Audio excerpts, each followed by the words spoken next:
The date was November 22nd, 1963.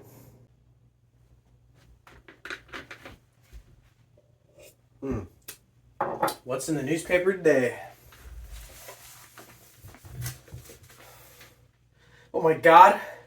President Kennedy's dead!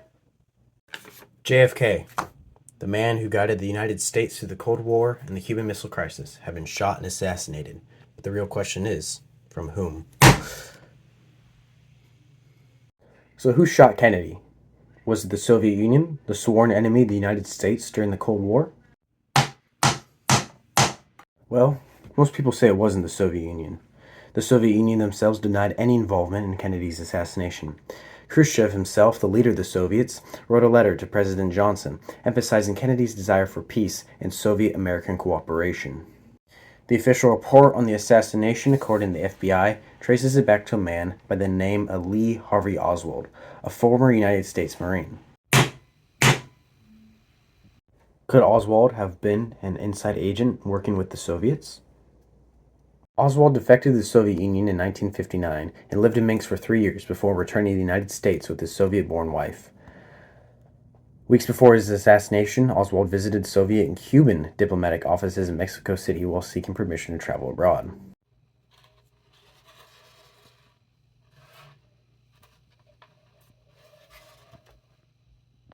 Despite his Soviet connections, multiple investigations have found no conclusive evidence that the Soviet government directed or participated in Kennedy's assassination. When it was revealed that the shooter, Lee Harvey Oswald, had defected to the Soviet Union in 1959, the USSR denied any involvement. They openly shared their files on him with the United States and dismissed him as a neurotic maniac. The FBI conducted that Lee Harvey Oswald acted alone in killing President Kennedy. The Bureau conducted tens of thousands of interviews and reported that Oswald was the sole gunman. All of this rules out any involvement from the Soviet Union. So, what about Oswald? Did he truly act alone, or did he have help from outside forces? Oswald was on the run, but he didn't last long. Days later, he was tracked down by the police, but during transfer, he was shot and killed by a man by the name of Jack Ruby. Some people argue that Jack Ruby shot him as part of a cover-up. A cover-up from who, you say? Most people point to the CIA.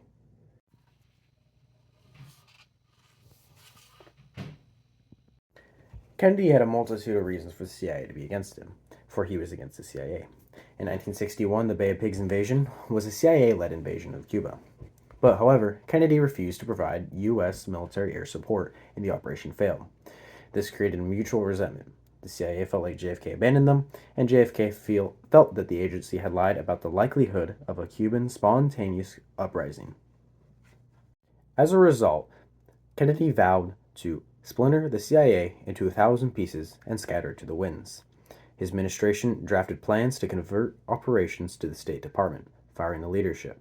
In the wake of the failed invasion, JFK fired CIA Director Alan Dulles and other top agency officials, fundamentally shifting the agency's leadership. After the assassination, there was also cover-up from the CIA.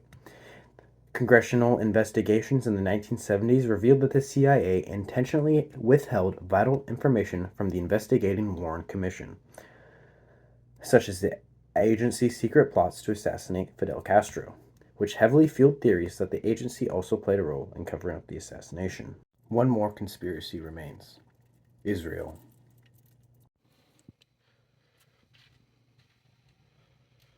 Firstly, the Kennedy administration wanted the American Zionist Council, the parent organization of modern-day AIPAC, to register as a foreign agent under the Foreign Agents Registration Act.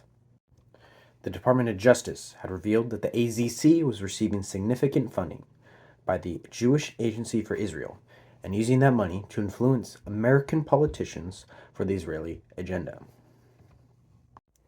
President Kennedy had demanded the international inspection of Israeli nuclear facility programs. Israel denied this, and it is presumed that the Mossad had assassinated Kennedy to protect their own interest in their nuclear program.